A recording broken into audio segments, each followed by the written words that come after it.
Good evening, everybody. How are we doing today? A couple of things. One, clearly I'm sitting in my seed warehouse, which means I am not sitting in a combine. Why does it look like my nose is, yeah, whatever. So we are not harvesting today, which is a bummer. That light might have to, we might have to do something with that. Two, we're trying a little vertical layout here because YouTube assures me that this is the best format for live streams. I don't know that I agree, but I have learned that it's not a good idea to argue with YouTube. So we'll see. We'll see how this goes here. Tell me what you guys think. Thumbnail faces said, yeah, well, that's because I would much rather be in a combine instead of waiting. Although, sitting in the seed warehouse, getting ready to watch Michigan State game, I would say they're going to get their butts kicked, but Iowa looked like crap last week too. So, fighting for 13th place in the Big Ten maybe. So we at least get to watch that. So that's good. All right. Hey, how you doing? I really am doing okay. Things are good. Just wishing I was in a combine instead of sitting here watching football, talking to you guys. Good evening. Hello. Hello, everybody. Format is okay. Just sit up straight to hide the light behind your head. I might just turn that light off. Let me, hold on. Yeah, you guys can come with me. Let's go.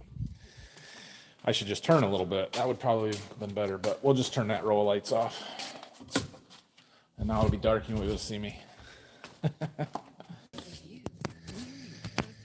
I'm sitting here looking at the seed warehouse. So I told you guys about my new little business venture that I've got, right? This warehouse is going to be stuffed to the brim with seed here come February, March time frame. And while that is a good thing, we put this heater in over here, that tube heater, last year in order to heat this up so that I can start treating beans a little bit earlier because the beans have to be warm in order to accept treatment. Well, I have very little insulation here. We've got this kind of bubble wrap on the ceiling and the walls. And I wasn't too worried about that when I needed heat for 2 to 3 weeks a year. Now I might need it for 2 months. So insulation is probably going to become a priority here for me. So I'm looking around like, how am I going to do this? One, you see that conduit right there to all my lights? That is like on the face of those boards. It would be above tin or whatever I decided to put on the bottom roof rafters there, purlins. So do I have to move that or can I bury it? Can I put it behind there and not worry about that? Or do I have to move it to surface mount it? Yeah, it's a lot of work to have to move that. So I think what's probably going to end up happening here is we will do some of the ceiling first. We'll start in the ceiling, and those are 2-foot spacing, so it'll be really easy to just roll some 2-foot rolls of bat insulation, fiberglass bats up there, and cover it up with some steel.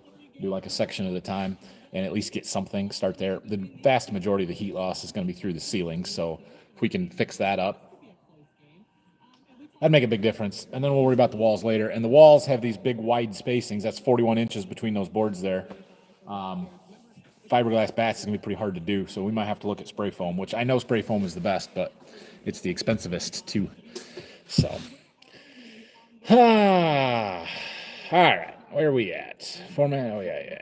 Good evening, horizontal better. Well, we're doing vertical for this one. Anything from the combiners or the tractors in the future will probably be horizontal because that's how my phone holders work best there. But we're trying this now. Are the beans getting ready to run? They are certainly getting ready to run, yes. I almost ran some today. I started making a video, and in that video, I said, we're going to combine beans today. And then we thought about it a little bit more. I talked to Dad, and here's the situation, right? We could be combining beans right now. I could have started probably 5 o'clock this afternoon. They were going to be a little wet. They were going to be 15, 16%, which is not ideal. But the elevator that we need to take beans to is closed. And we could go and shell or harvest, 2 semi-loads, a grain cart load, and we could fill our overhead bin there at Berkey but that's as much as we're going to be able to do until the elevator is open and accepting beans, and they probably aren't going to be tomorrow. So what's the point? I can combine that stuff tomorrow. We can fill everything up and then be ready to go Monday or Monday morning. So I think that is what's going to end up happening is we're going to go tomorrow, and I'm a little bummed that we didn't get started today, but it's okay. So we had a super heavy fog this morning, and then the sun did come out this afternoon. I don't think it's going to be as foggy tomorrow, but it is supposed to be foggy, and but it's not supposed to be as much cloud layer after that, and it's supposed to get sunny and nice tomorrow, warm. So the beans should get dry. I think we'll have a big day tomorrow. So.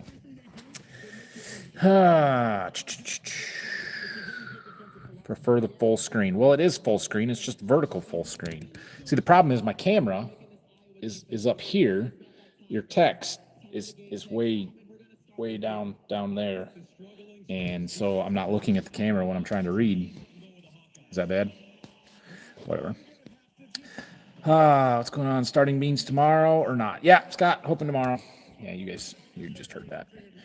Gary, can't wait to watch you harvest. Thanks for all the videos. You take time to do that for us. You're welcome. I still enjoy making them, so.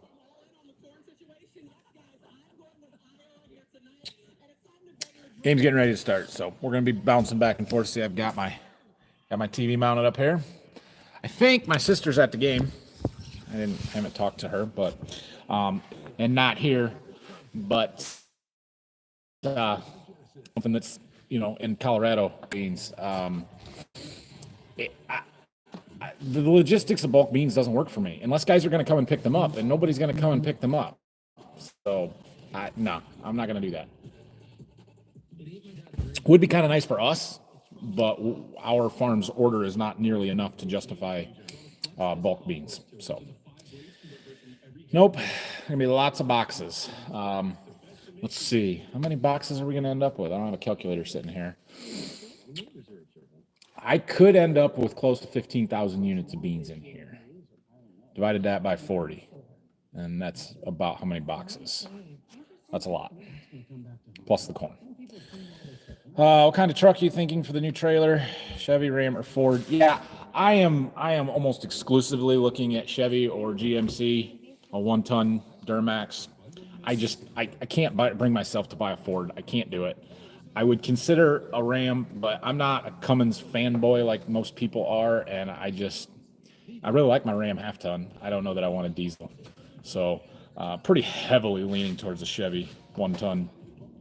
I think that would be a really nice truck. I don't need a new one. I'm not going to buy a new one most likely. Although used ones with 70,000 miles on it that are 5,000 less than brand new, maybe I'll buy a new one for that price difference or that kind of used. But we just got to look around and find the right deal. I'm not on time crunch right now. Like I really don't need it until February, March timeframe. So I've got lots of time to look around and find something that's a decent deal. So anyway. Makes you feel any better? We're almost half done with harvest. That does not make me feel better, but thanks for that. Hope it's going well for you.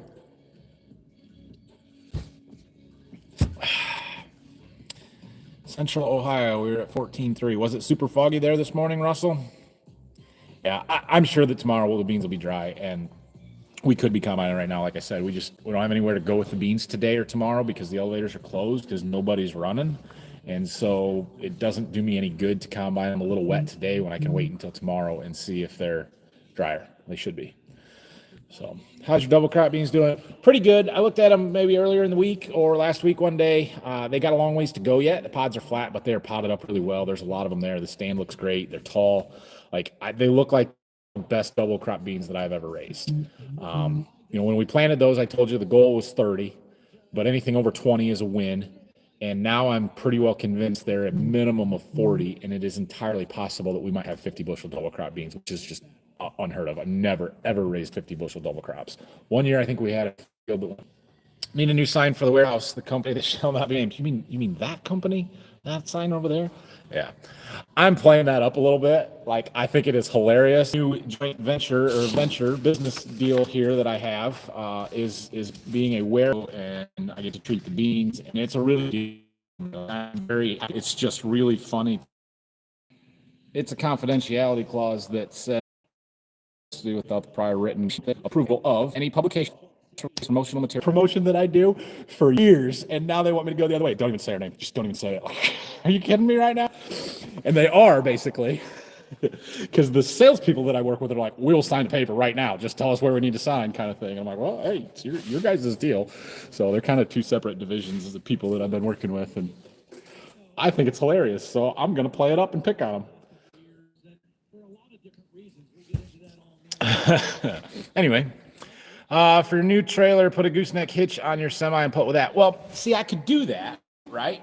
Or put a fifth wheel plate on there, but that kind of loses the efficiency of doing it with a pickup and everything. And it's a lot more expensive to keep a semi truck on the road than it is a pickup. It would pull it. It'd be great. I could load that trailer up as heavy as it would load up, but I can do it with a pickup and be a lot more efficient. And so I don't want to do it with a semi. If I'm going to pull a semi trailer around, I might as well use a step deck semi trailer and load the dang thing up and haul a lot of seed, which may happen if I have. It's going to be a learning curve this year with all the deliveries that we've got to do and trying to figure out how all this is going to work. But if I have some larger accounts or a group of accounts that are close together that we can take a semi trailer load, we're going to do that. Although they're paying me by a running mile, so kind of makes more sense for me to load up a gooseneck trailer and go deliver it and make as many trips as it takes. It's just a timing issue at that point. So we will see. Your dad can make some from his nice wood. Your dad can make some what? What were we talking about that he could make out of wood? I got another fog warning here in Ottawa County for overnight into tomorrow. Yeah, I'm sure it's going to be foggy. I didn't think it was supposed to be as bad as it was today. And the beans have dried out a lot more today. Like we had more sun today than we did yesterday, so they're starting drier. So I think we'll be fine tomorrow.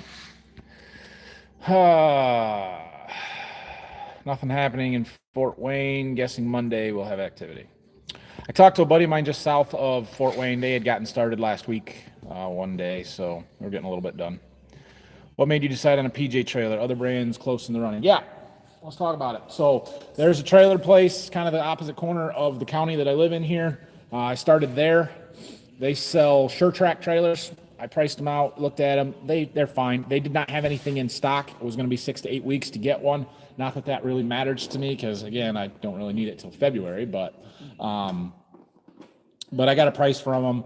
Theirs was that one that I priced was a 25-foot, 22.5 GVWR weight rating. It's 22.5.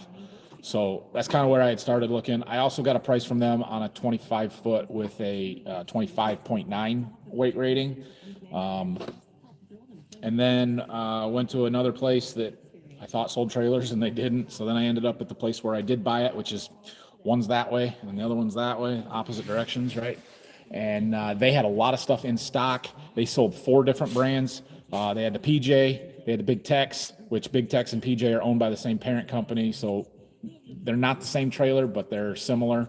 And then they had Doolittle trailers that I had never heard of before, and Good Guys trailers, which I had never heard before. And whether the salesman was playing me or not, I don't know, but he basically steered me away from the Good Guys and the Doolittle.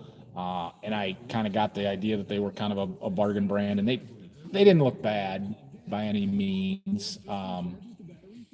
But the one thing that I liked about the PJ, which it's sitting right there, is it has a single piece gooseneck from the coupler all the way down to the frame is a single piece. The Techs have uprights and then they're welded to that. So there's gussets and welds in there and just a couple more potential stress crack spots in the future, I guess.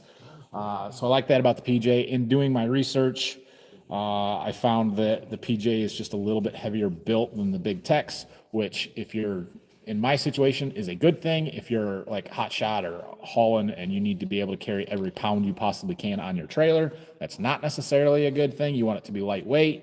And so I think this one's just built a little bit better. I've heard that the PJ paint is a touch better than the Big Tex. Our bumper pull trailer is a Big Tex.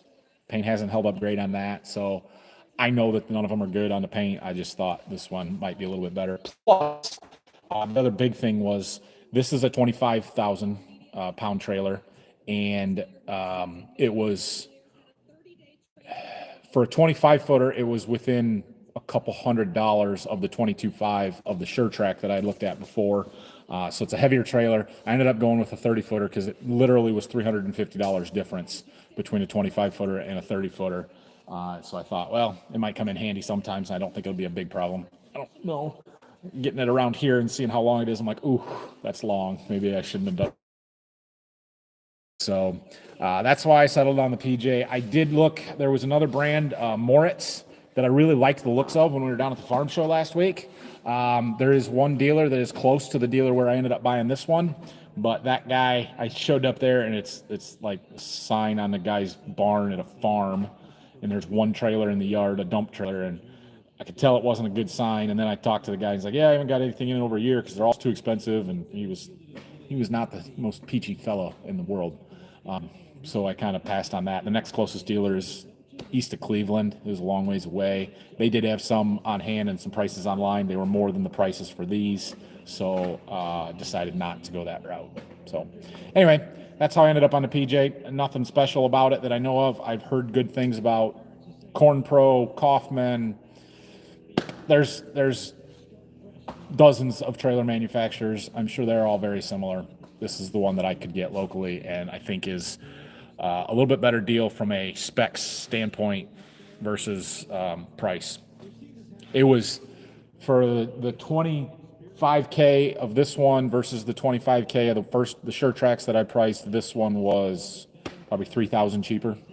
That's enough to make a difference for me. All right. If the combine was north, would you have corn to run? I've got a field 104 day that I think is probably close. I don't know if we would do it if the combine was sitting here. It's been a little slow. I think we're behind for a couple of reasons. Number one, the drought we had back in June. Crops just kind of shut down and didn't keep progressing at that time, so that set us behind. And two, all the smoke that we had over the summer from the Canadian wildfire fires, I think really delayed the maturity of our crops. So game started. We'll keep an eye on that. We're having a watch party here. All right. Have you considered some sort of pit dock for unloading boxes? Yeah, when I built the seed warehouse, I had designed it with that door right there on the end. It's a 12 by 12. The idea was a loading dock there. Problem is, a loading dock takes up a lot of driveway, and I can't give up the driveway space. Wouldn't be able to get turned around. It was poor planning on my part. So I've thought about a mobile ramp or a portable truck ramp to let me drive forklift right in and unload stuff. That would be nice. What would I do with it? Where would I put it? How would I store that?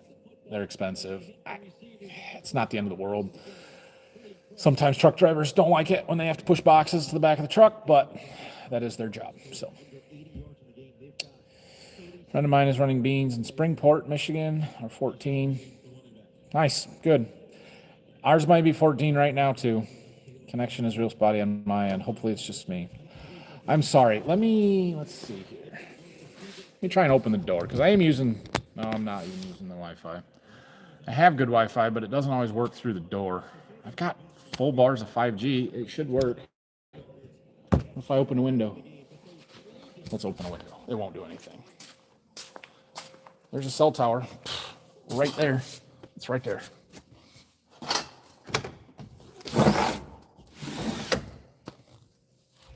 don't know. Literally line of sight to my phone. Right through that window. Sitting right here.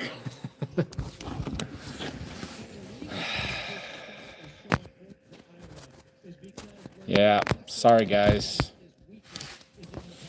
Hopefully that buffering is better. Geographic area you're going to deliver to? Mostly south central to southeast Michigan. I think the kind of, okay, here, right? Everybody get this? Michigan, this way, maybe? I don't know which way it is for you guys. Here, let's use this hand. So we got Detroit over here, right? We live down here, right in the center. Boom, right there. Basically this area, southeast, south central Michigan. Seriously, what is on my nose? Oh, well. Can you talk about that water irrigation thing you looked at last week? And do you have information? Do you put your information from your planner in, or what? Can't wait till harvest. Yeah. So 360 rain. If you saw my video on that last week, where we included it, I think it was Thursday's video.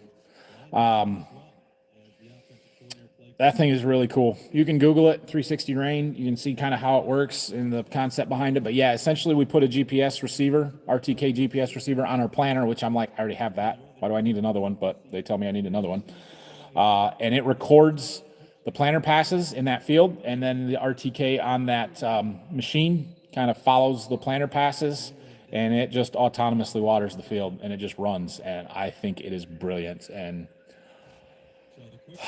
we haven't decided on that one yet, but I'm really hoping to get running on that. So, can you tell us who your buddy is south of Fort Wayne?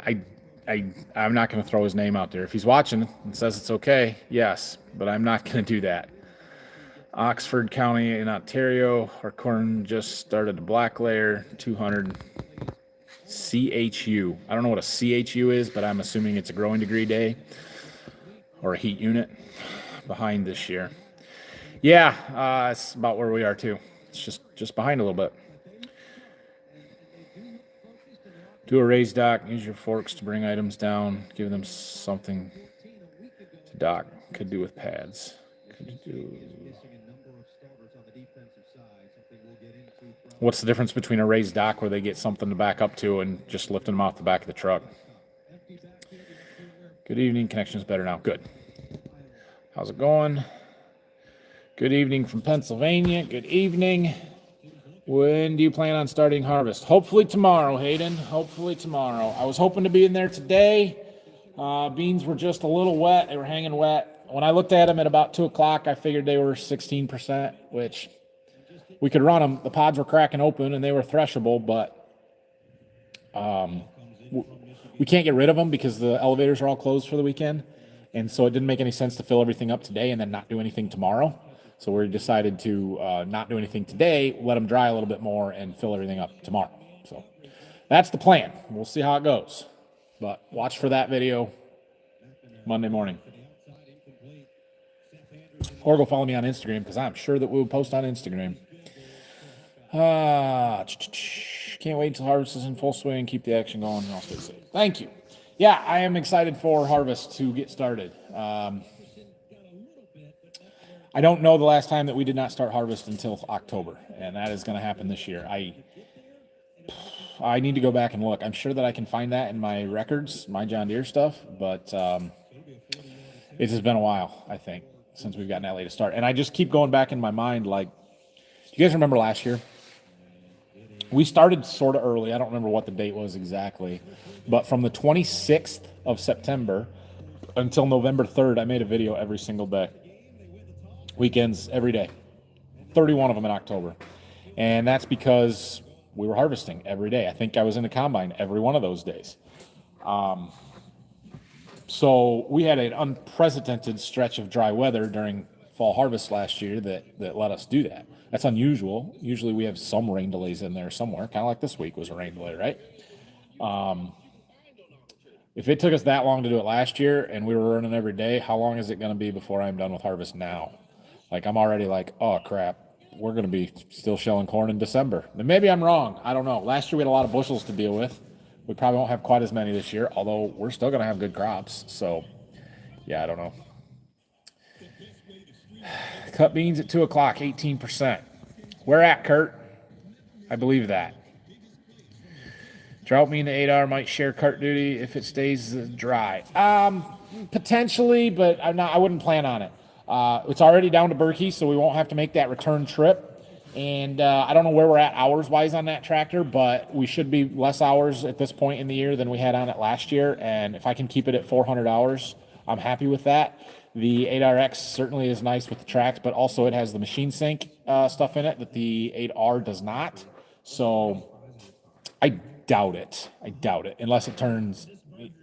Yeah, unless something happens, but I would not anticipate using the 8R on that. The 8R should stay on the disc and keep that moving most of the fall, assuming we have a driver.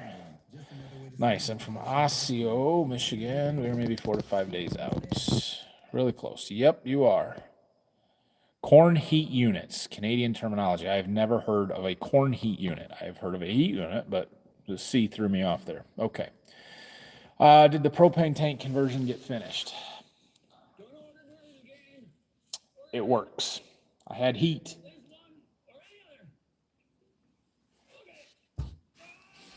Yeah. I saw a few soybeans, mostly dry beans around Frankenmuth. Why no dry beans around you? Because we don't have a market. They do that up there in the thumb.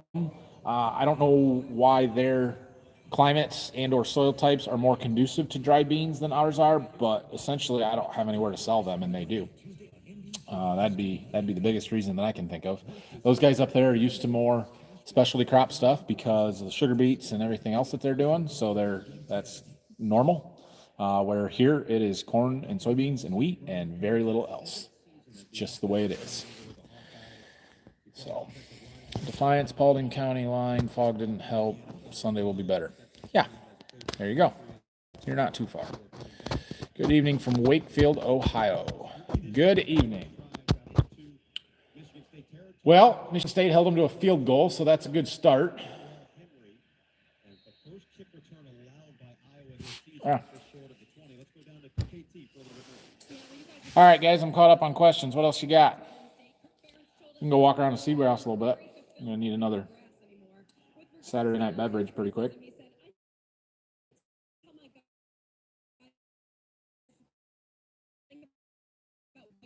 Must not be. That's okay. Oh.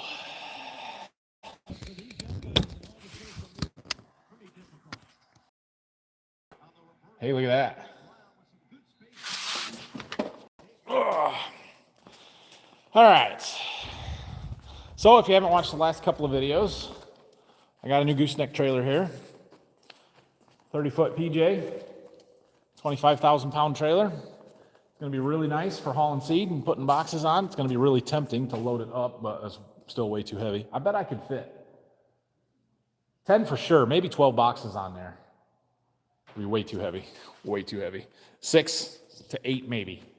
But yeah, it's going to be nice. We need a new truck to pull it. So I got something cool over here. I think it's cool. I don't know if you guys will. About 15 years ago, my church had a dart ball league. You guys know what dart ball is? It's essentially like baseball with darts. You use these big darts. You're supposed to throw them underhand, I think. Although I read one rules thing where you could throw them overhand. I'm much better at it overhand. But you stand like 20 feet back,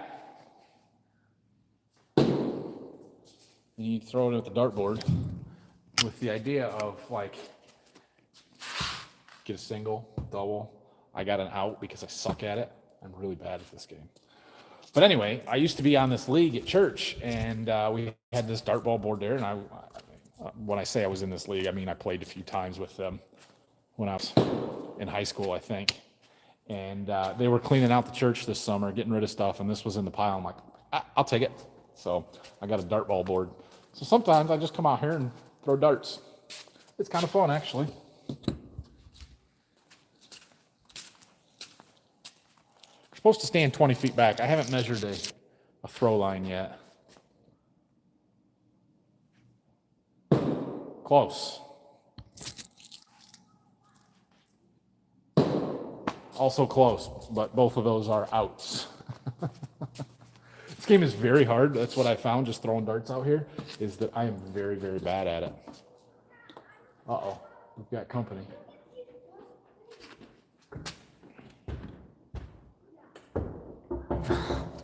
Door's hard to open. What's up, boys? I like this. Don't play on that trailer. Don't, you'll get all dirty. Dad, I like that dirt thing. You like that dart thing? Yeah. Yeah. Look, let me show you something, Rylan. Come here. I sprayed it yesterday with some stuff to keep it from rusting. You'll get it all over you if you touch it. All the black stuff, all the metal. See here? See it's slimy? Oh. So all the metal's got it. Just stay off of it. Don't play on it. Not the wood? Not the wood, but how are you going to get on it without touching the metal? Oh. Okay, good idea. You can play with the darts. Just remember what I told you. They're super sharp. What do I do with my beer? All right, where are we at? We got all kinds of stuff. Jeez. Hi. Hello. I'm tardy. What are you waiting for? Waiting for questions, that's all. What am I waiting for on harvest? I'm waiting for dry beans. Maybe tomorrow. How do you like the way the Michigan football team is playing? Well, they're not my favorite, in case you didn't know. So that's fine. It's fine. It's fine. Whatever. Mostly they haven't played anybody, and all the teams that they have played are just terrible. So there's that. But all right, you guys don't need a ton of darts, so just take what you got there. We're just taking what's got here. Dad, I found this. You hit it on there? Yeah, I found this that way. Good job. That one on the bottom, that's a home run. That's as good as it gets. Hey, you got to be very careful. Do not throw that at somebody when your brother's standing up there, okay? Green is a foul ball. I think you should stand right here. Yep. Stand back here by this oil spot, right, Rylan? That's where we stand? That's where I stand. Yeah, he's Okay. stronger. Oh, let me flip the camera for you guys. Oh, you missed. Grayson, can I show you how to do this? Don't throw it while he's behind there. I know. Good job, Rylan. Yeah, it's not the best strategy, Brayson, but okay. You guys good? Don't poke yourselves, okay?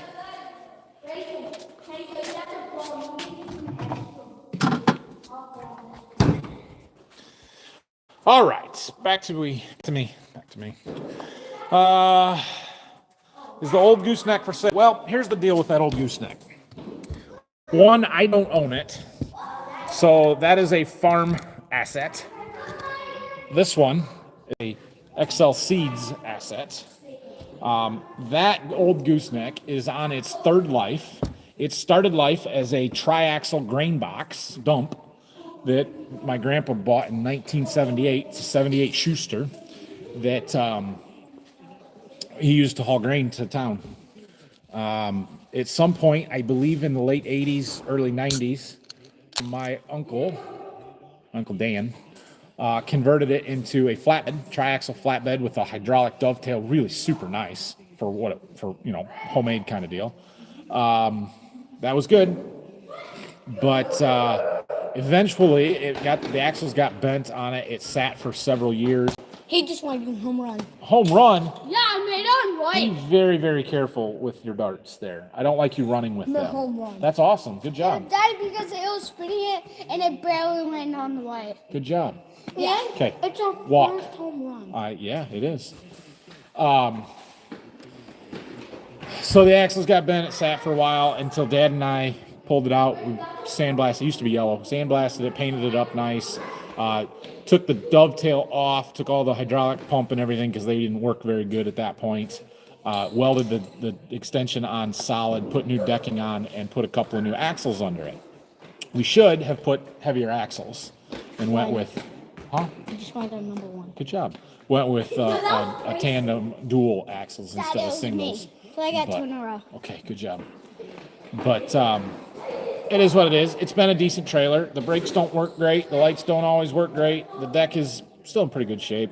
But it's just not heavy enough for what I've been using it for and what I need. So I am not putting it for sale. I don't know what Dad's thoughts are, if he wants to put it for sale or not. It's not worth very much. Thanks for showing us the Griot ceramic wash and coat. Amazing stuff. Yeah, I think it works pretty good. We've cut 170 acres so far, 61 bushel average, Union City. Nice.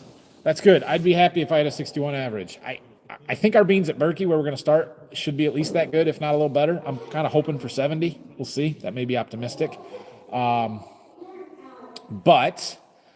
up here, I just don't know. I don't know how bad the white mold's going to hurt us. And we have white mold everywhere. So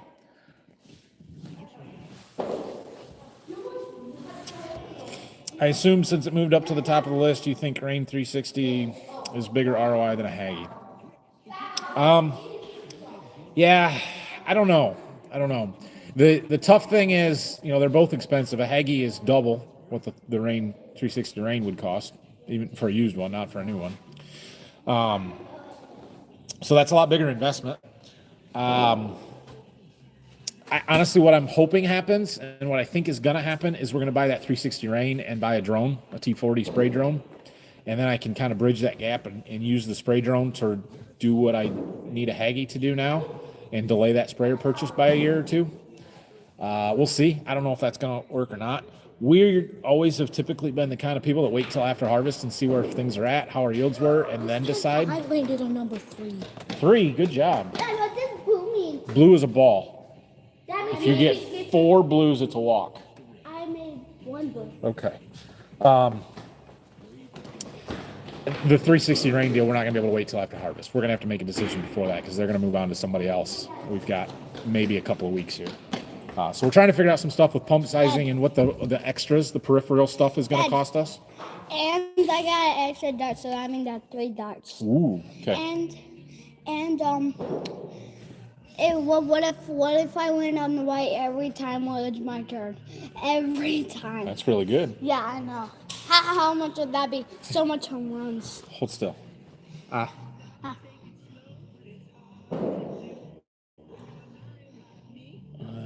Tomorrow. He's going to try and do a tooth extraction live on YouTube, but it's getting close. So I don't know that I would say it has a bigger ROI than a Haggy. It certainly would be nice, and I think we can do stuff, the Haggy stuff, a different way. The problem with it is that it's regulated to one field, right? A Haggy's going to cover all of our acres multiple times here. This is going to cover one field. One field. Not like multiple times, but one field. Yeah, bud. SH.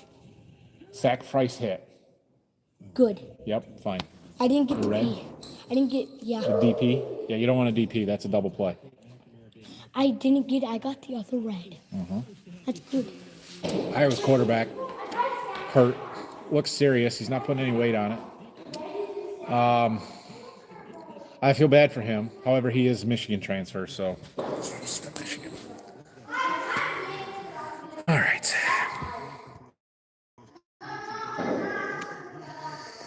You said you were going to be looking for a 1-ton truck. Anything specific in mind? Yeah, I heavily lean towards the Chevy GMC Duramax. I can't buy a Ford. I can't do it. And while I really like my half-ton Ram, I'm not a Cummins fanboy like a lot of people are, and I kind of like the Duramaxes. What? Number 2. Number 2. Okay. You don't have to tell me all of them. Oh, they're having fun. Hope they got your oil problem with your combine fixed. Watching from Huntington, Indiana. Yeah, I have a feeling that nothing has changed on that. We haven't run it enough since it's been at the dealer to for sure say. But they're just going to tell me that, no, it's not a problem. It's within spec. So it is what it is. I probably made it into a bigger deal than it really is. But it's a little frustrating. You burn a bunch of oil in a brand new engine.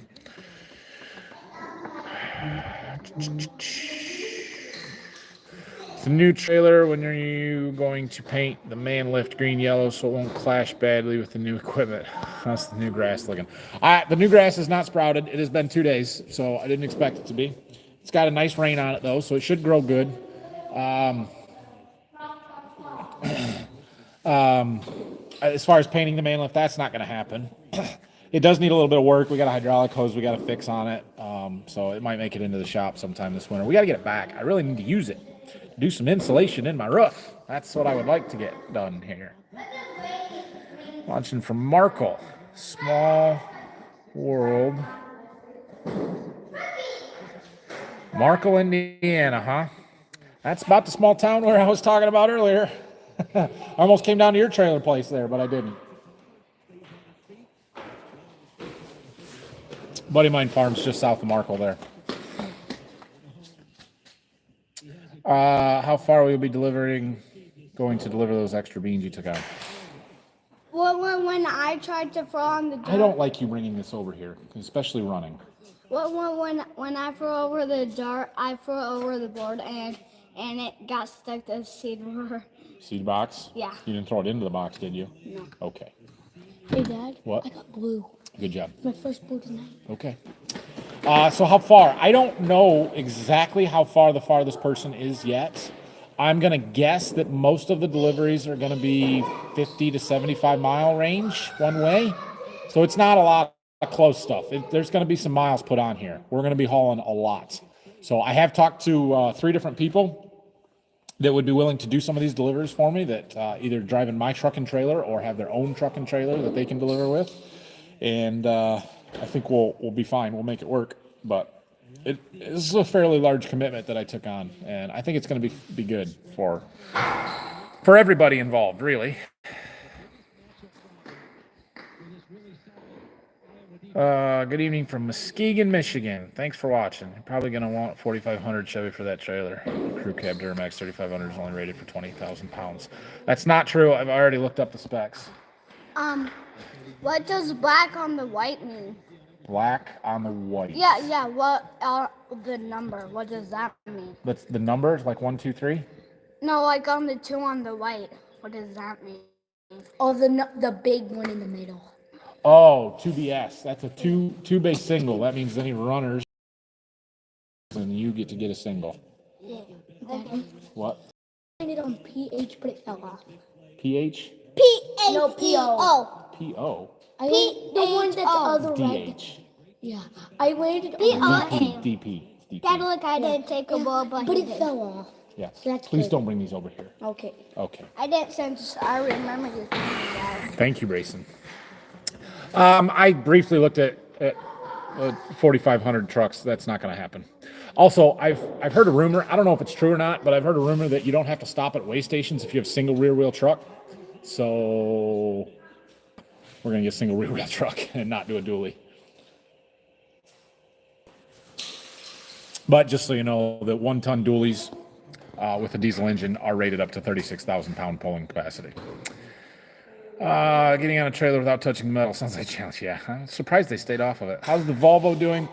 As far as I know, good. Still haven't driven it much. We'll get to here as we get into harvest, but all good there. Brock getting more hours this spring. Potentially delivering seed, but it's up to him how much he wants to work. So, good evening from Pettisville. This morning fog is making it tough for beans to dry out. Yep, that's exactly what we saw. North Central Iowa here, low bean and corn yields. Major drought, go Iowa. Nope, go Sparties. Not a question, but go Vols. All right, so of all the SEC teams, the Vols are probably my least hated. Does that make sense?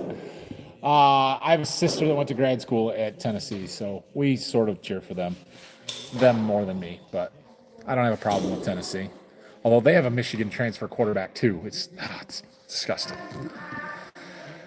Dock pit versus raised floor versus lifts. You would be ahead to simply pour a 6-inch deep concrete pad sized to accommodate the rear trailer axles for your lift to run on.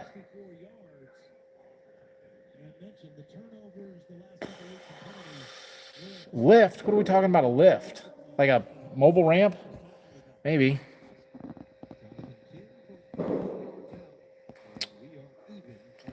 Good evening. How does 360 Rain move its hose without knocking corn down? I couldn't tell in the tiny patch in the video. It doesn't move the hose. It picks it up. It winds itself back up, and then it makes the 90-degree turn back to the center lane, and then it turns and goes back out. And so it's going down and back in the same track. It's not moving over every time. That's how.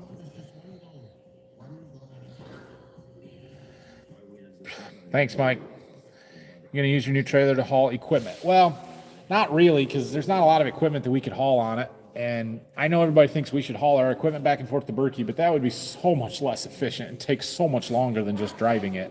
It doesn't make any sense. We talked about the backhoe.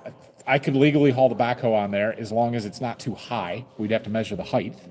But the backhoe only weighs like 13,000 pounds. So, yeah, that would be no problem. That'd be fine. My half-ton or my three-quarter-ton Chevy's probably not enough truck, but it could be done. But the man lift is too heavy. The man lift weighs almost 23,000 pounds, 22 something. And so 25,000 pound trailer, but that includes, you have to take the weight of the trailer off of that. The trailer weighs around 7. So legally I can haul 18,000 on that trailer if I have a pickup that can handle that. Got a new broom. I did get a new broom. Yes, I got a new broom today. Now we could haul the 4020 and some of the small tractors and that kind of stuff on there if I needed to for some reason, but for the major equipment that we're using, nah, not gonna work. Hook the tooth to the 4020 with a string and pull it out, then have storage for school. Yeah.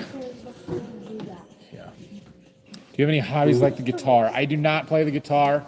I like to go skiing, snow skiing. We also have a boat that we go to the lake in the summer a few times. I am capable of wakeboarding, kneeboarding. I don't do it a lot, but I am capable.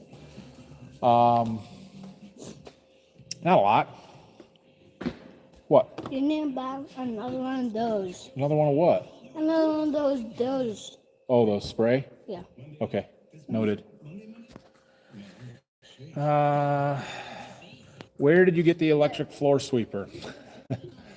I got it from a place in Swanton, Ohio. It's a Kutcher brand or something. You can Google them and find it. It's pretty nice. I don't know that I got a very good deal on it, and I know they're quite a bit more expensive now. I've had that one for a long time, so it's fine. It's nice. It is really nice. I like it a lot. There are other brands out there, some more expensive that may be a little nicer. I don't know, but yeah, I got the Power Washer place in Swanton, Ohio. You can find it from there. I don't really want to promote them. How did you get accustomed to the economics of farming costs? The dollars I see for stuff is crazy. I mean, I grew up with it. And the numbers have exploded in the last 10 years or more. And I suppose they did before that too. But like, I remember buying new tractors for less than 100,000. And I remember even 10 years ago sitting there and thinking about the number of pieces of equipment that we have that would cost more than $100,000 to replace, and it was astronomical. And now it's to the point where if it's not $100,000 purchase, it's like, well, that's a small item. That's not even, it's not even something that we worry about, right? You just do it and don't bat an eye at it. And it's hard to fathom. It's hard to kind of grasp that sometimes, but the planter that we bought, are you kidding me? Like that, their planters should not cost what we paid for a planter. It should not. That is not right. But that's what they cost. And that's what, if you want it, that's what you're going to pay. And so, yeah, I mean, it's to the point now where it's like, well, does it cost $250,000 or more? That's kind of the benchmark of, is it expensive or not? And it's hard to put that into perspective some days, especially now with corn starting with a 4 and not being a very good price. I think you would have to invest in wells or piping if you get the 360 rain to use it on other fields. Well, we're going to have to invest in some piping. Wells, depending on where you're at, if you're not along the river, you could use a well. And it wouldn't have to be a huge well. It's not going to be as expensive as one for a pivot would because you're only talking a couple hundred gallons a minute. So probably a 6-inch well. I doubt you'd need anything bigger than an 8 would be enough, and that's not as expensive as a 10 or a 12-inch well, right? Here's the issue with the 360 rain. It goes 0.43 miles per hour, and it is 16 feet tall. It's not exactly mobile. You're not going to move this thing from field to field. You really have to think of it like a pivot, where it is built in that field, it lives in that field, it does not move from field to field. So it is not something that we're going to take from one field one year to another field the next year to stay in corn. It's going to have to water soybeans. And that's fine. It'll work for soybeans. It'll work really well. Now, if this works as well as I think it might, is there potential that we end up with a fleet of them? Maybe. Am I almost done? Why? Because Mom wanted to know. Mom wanted to know? Maybe another 15 minutes, 20 minutes? Okay. Is she watching it? Oh, yeah. Well, then she already knows. You don't have to go tell her.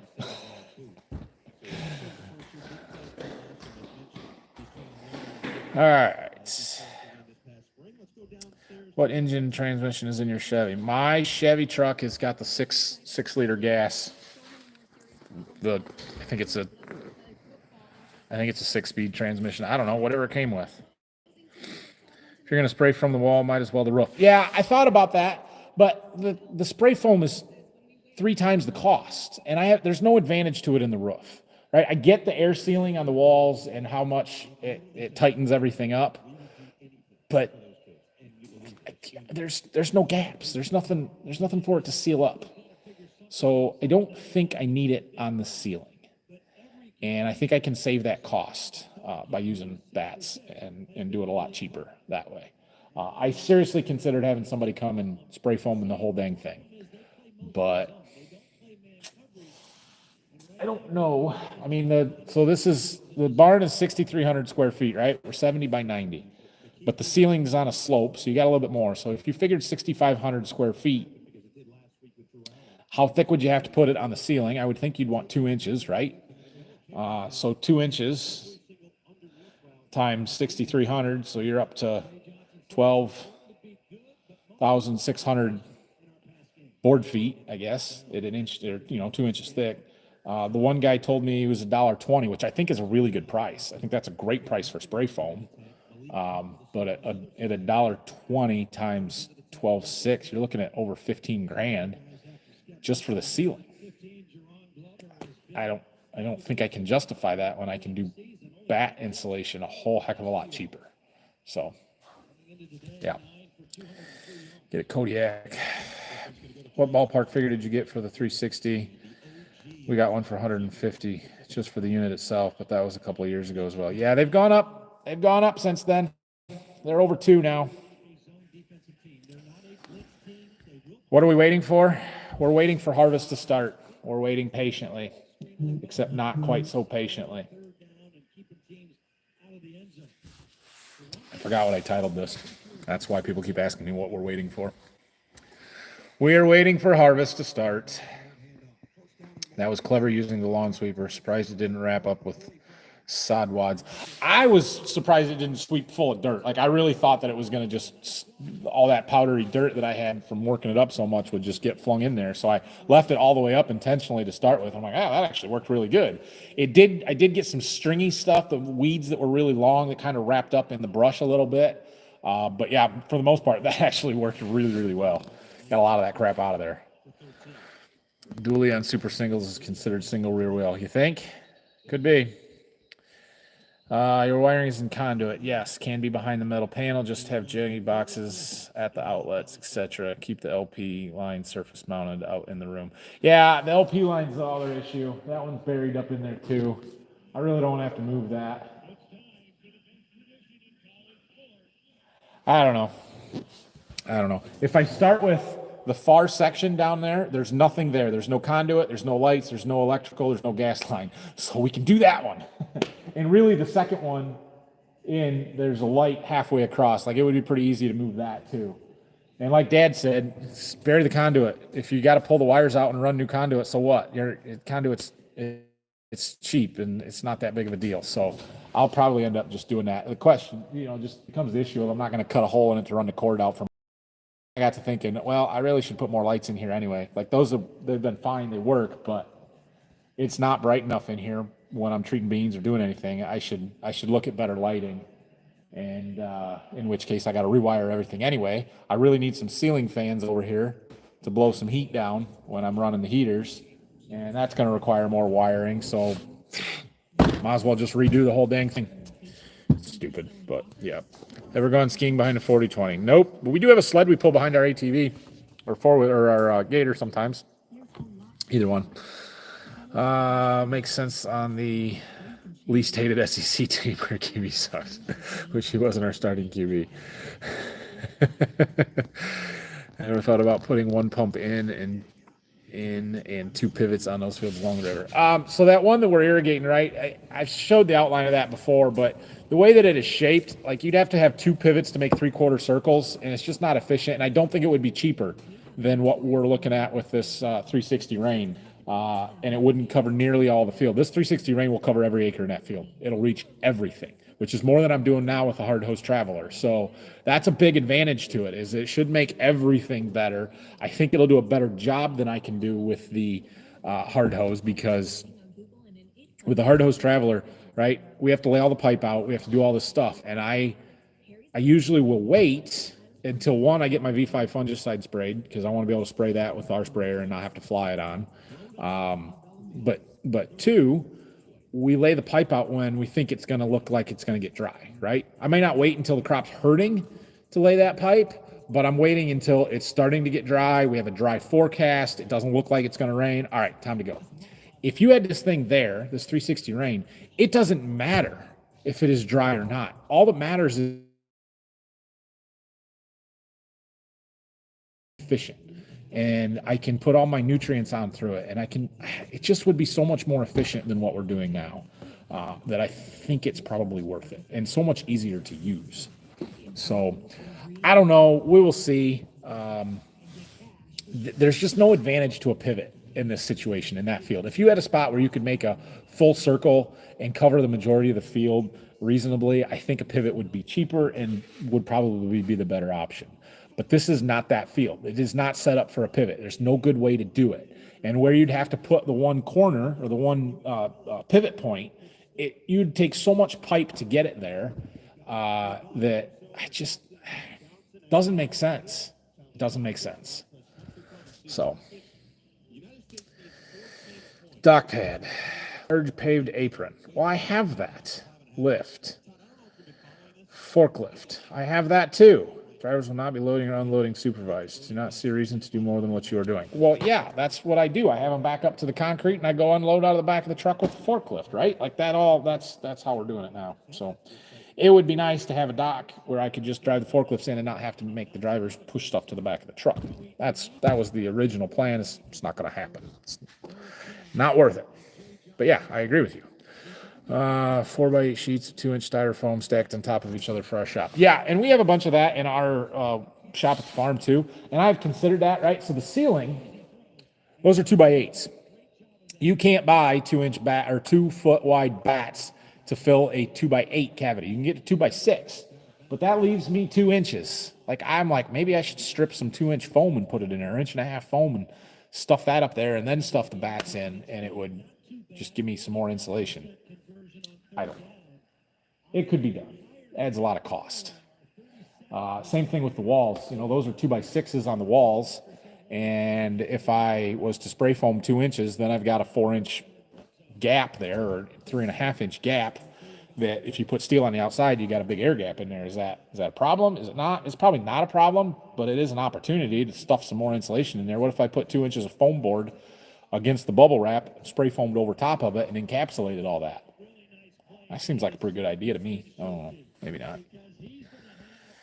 Buried conduit. That's what we do in commercial buildings. Dude, that's concrete. What do you want me to do? Tear out my $35,000 floor at the time when I poured it to bury concrete or bury conduit? Hey, it's too late. We also did it in 2005. Yeah. What do you or anyone here use to wash your hands? I can't seem to get my hands clean after some dirty work, and your hands always seem to look so clean. Well, that's because I'm a millennial and I don't get my hands dirty. So we do have some fast orange stuff on the bench in the shop, the soap or waterless scrubby stuff. I kind of like that. If I get super greasy and oily, it works pretty good. Otherwise, mostly Dawn dish soap.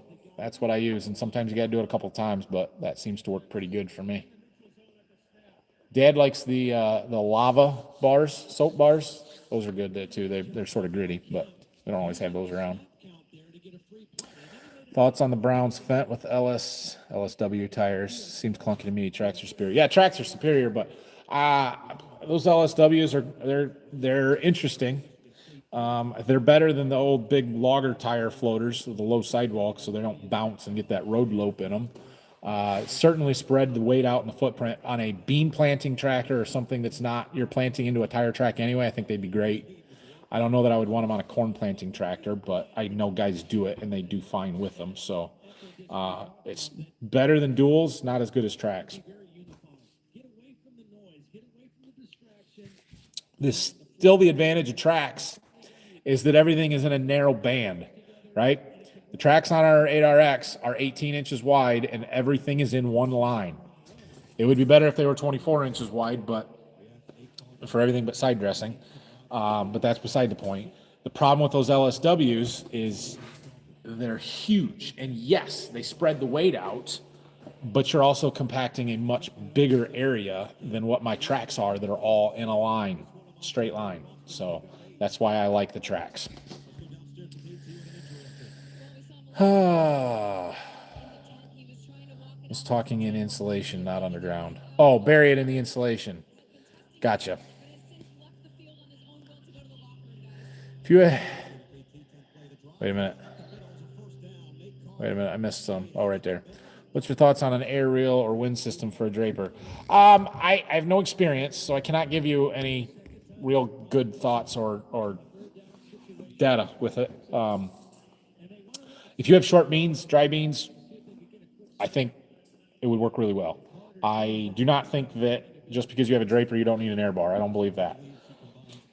I question whether the advantage and the savings that you get from blowing the beans in pays for the horsepower requirements that it takes to run it and the slower ground speed that it's going to take, that you're going to have to drive, and the fuel burn. I don't like fuel burn. I don't care about fuel because it's a minor expense, but it is an expense. The time savings, if I have to slow down a half a mile an hour or a mile an hour because I can't run it as fast because I don't have the power, I'm sucking it out, blowing air, that's a problem for me. So I don't know. I would like to try one. I at one point this year, I'm like, dang, we're going to need an air bar because our beans are going to be super short. Turns out it rained in July and August, and they're not super short, and I think they'll be fine. And when you have tall beans, I don't see the advantage. Now, maybe we have a low pod set this year, and we're going to be shattering beans all over the place with the cutter bar, and an air bar would get them into the head better. I don't know. But I certainly think they work, and they do what they advertise, especially in short beans. Whether there's an ROI there or not, I don't know. A lot of these companies like to advertise that they're saving you 3 or 4 bushels to the acre. Listen, if you are losing 3 to 4 bushels per acre on your combine, you're doing it wrong. I don't care what your equipment is, you're doing it wrong. Same thing with corn. There's a company, I shouldn't badmouth this company because I'm trying to buy something from them, but they sell brush kits to keep all the kernels in your corn head because you're losing 2 to 3 bushels of corn through your corn head. Listen, if you're losing 2 to 3 bushels through your corn head, you're doing it wrong, okay? I don't lose 2 or 3 bushels through the whole harvest operation. If it's more than 1, I'm not happy. So the payback's not as good as they seem to think that it is sometimes because they exaggerate how much you're actually losing, unless I'm just a really good operator, and that's not the case. So I don't know. Use Dawn dish soap when my hands are super greasy. Yep, me too. If you had $1 million, what would you buy? Oh boy, $1 million. Doesn't go very far. If I had $1 million, the first thing I'd buy is land. I'd buy a farm. If you want to exclude land and talk about equipment, well, we'll talk. Haggy is at the top of the list. This 360 rain would also be at the top of the list. And I could do both of those for $1 million. I'd also probably buy a spray drone. And yeah, what would you buy with $1 million? Doesn't really matter here, or we're beyond that kind of scope of this question, but just kind of what's the top of the list of the wish list for equipment upgrades? 360 rain, Haggy sprayer, new bean planter. We're up to 3. I would love to have another track tractor. 8RX would be awesome, but I would take an 8RT.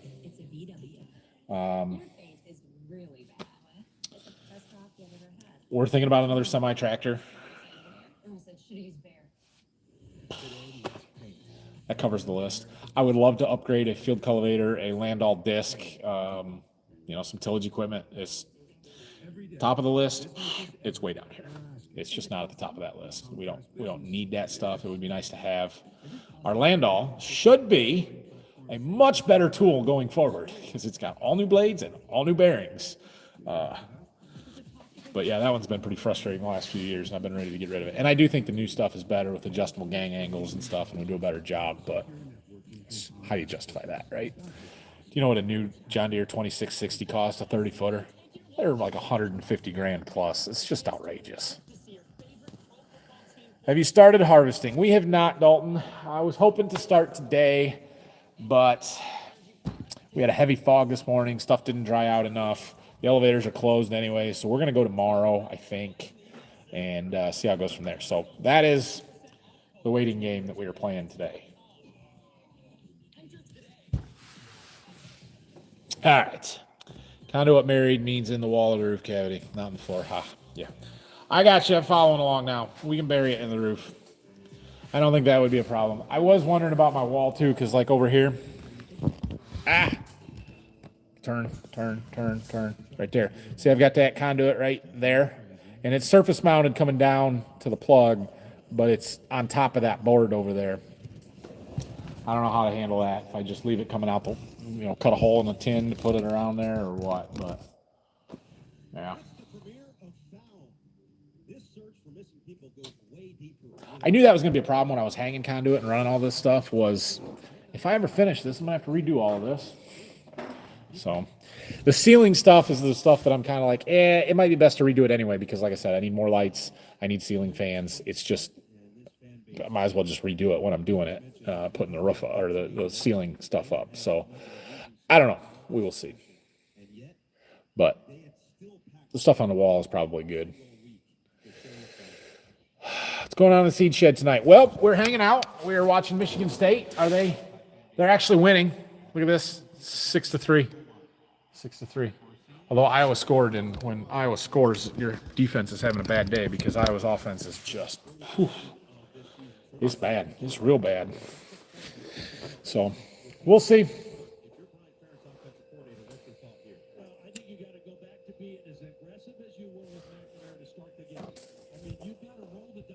Yeah.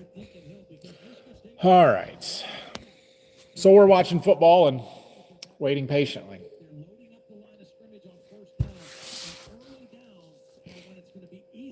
That 8RX has less ground pressure than an 8R on LSWs too. Most likely, yes. I'd have to see the charts and look it up. But yeah, those tracks offer a heck of a lot bigger footprint than you realize.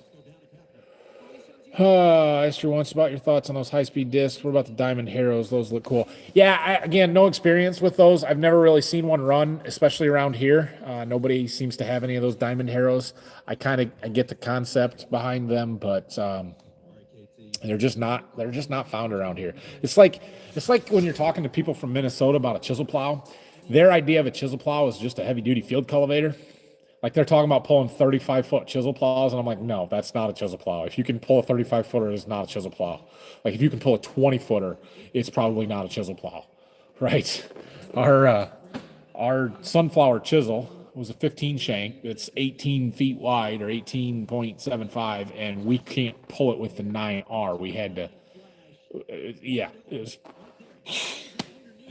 just not the same ballpark of what we consider for equipment. So it's funny how things vary in different areas of the country. But yeah, John Deere 2410, it's not a chisel plow. It's a glorified field cultivator. Have you ever done broadcast beans or wheat? We have not. Nope. Did some broadcast cover crop stuff a few years ago, but that's it. Dang, nothing for your wife. What are you talking about? Nothing for my wife. Oh, stuff that I would buy with $1 million? Yeah. I mean, okay. She's fine. I just bought her a trailer. How much could she want?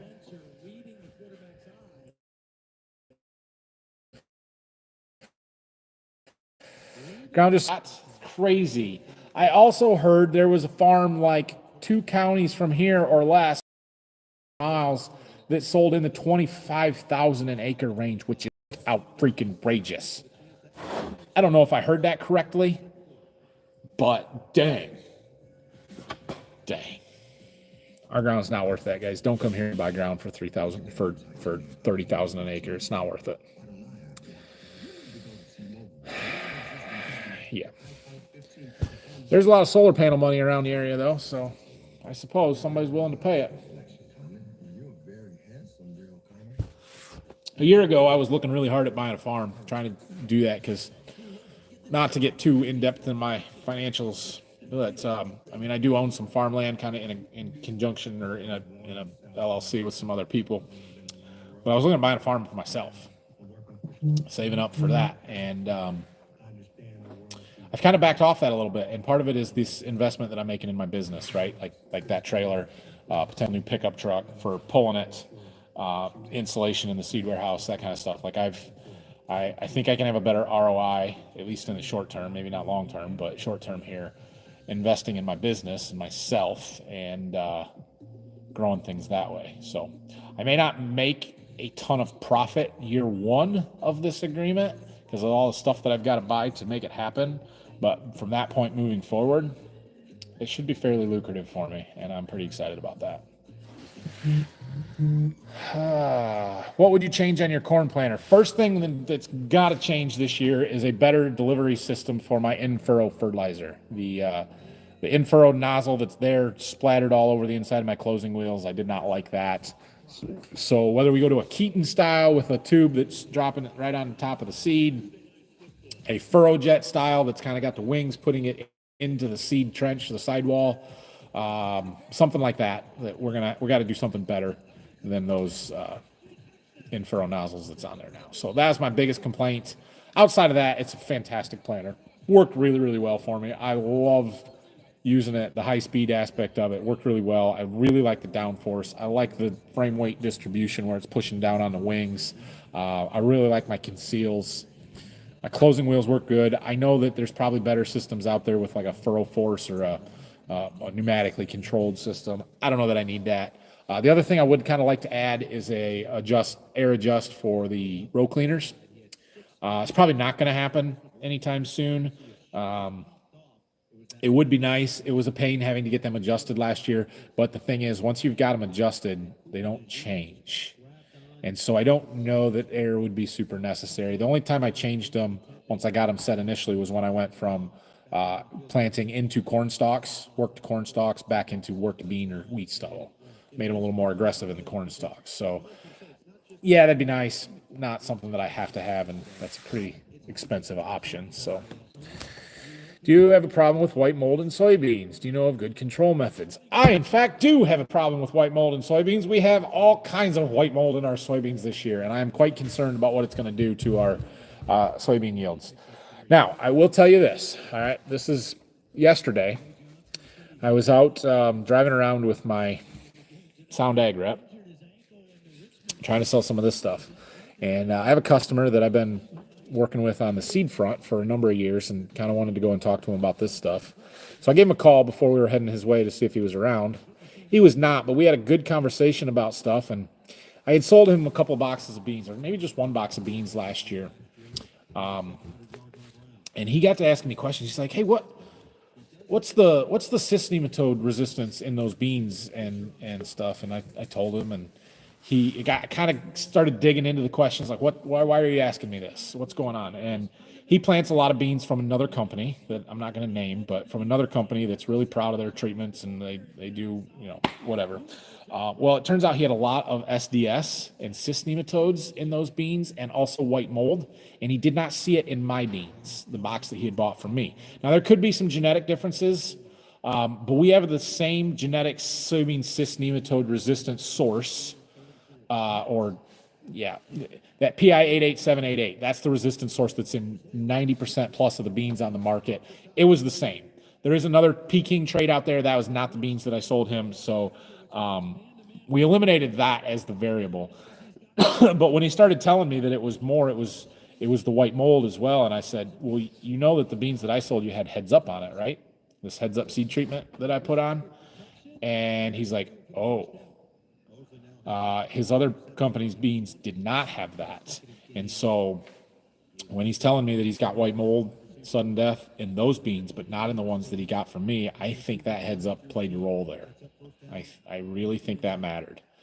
I think that it has worked on our beans. Now, I have white mold everywhere this year. I think we just had such a high pressure. It's not going to keep it out 100%. It's just not. But it did work. It delayed it, and it made it less severe than what we would have seen otherwise, I think. So that's my best advice right now. I know there are some fungicides out there, Domark.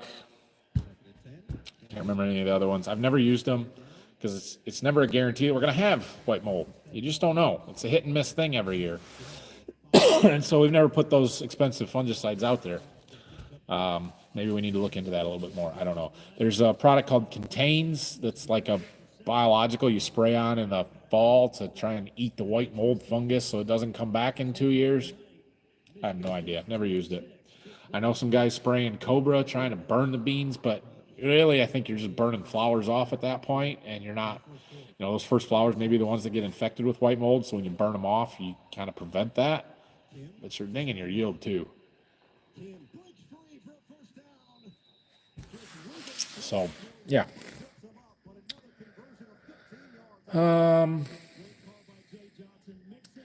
Is the new business venture considered a side hustle? Is this Borderview Farms corporate okay with a side hustle? Well, it's an extension of my seed business, which is a side hustle from the farm stuff, right? So I didn't exactly ask for permission to do this. I kind of told them that I was going to do it, and that's the way that it is. But you do bring up an interesting point, right? Time is a precious commodity for me. Having time to get everything done can be an issue. So that is a concern. I think Dad's a little concerned about that, but we'll manage it. I will figure it out. And I am to the point where I'm prepared to hire people if I need to hire people.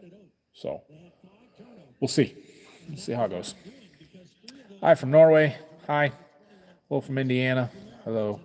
What's the difference between the 8R and the 8335? Well, nothing. The 8R, the 8335 is an 8335R, or an 8R for short. 8R is kind of the series. 335 is the model. Now, we do have an 8RX as well. But yeah, when I say 8R, I'm usually referring to the 8335R. It's, yeah, sounds about right. Michigan State just threw an interception in the end zone. Anyway, yeah, so there, those are interchangeable terms. 8335R or 8R is the same tractor. Bet you want to get in the fields. I do. Guys, we're going to wrap this one up here pretty quick. It's about halftime of this game. I should probably go in and get my kids to bed. Sound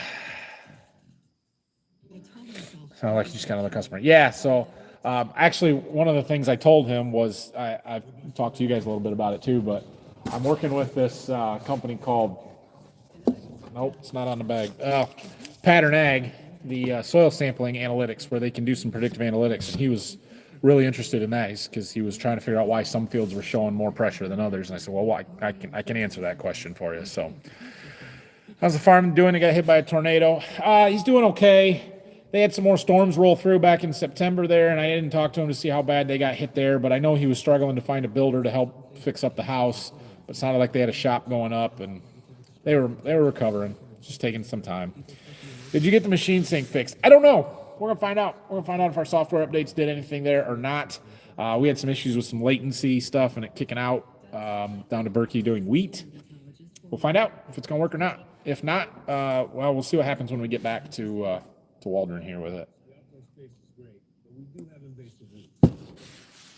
All right.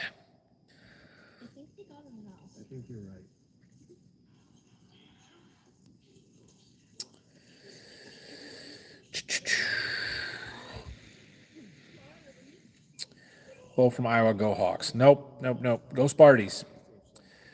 May need to keep that old trailer. Can deliver seed with 2 trailers getting behind. Yeah, that would be an option. I'd have to have 2 trucks with a gooseneck, which the only other one we have is that old red Chevy she's in rough shape. So I don't know if that's a real viable option, but yeah, would be something that we could do. So thanks for live. Hope the wife and baby are well. Enjoy the rest of your weekend. Thanks, everybody. Have a great rest of your weekend and night. Go Sparties here. Maybe they can pull this one out. It's almost halftime. They're up by 3. I think it's 6-3. I'm hoping to combine beans tomorrow, so watch for that video. Won't be tomorrow morning. There's no video for tomorrow morning, but there will be Monday if we're working tomorrow, which I anticipate that we will be.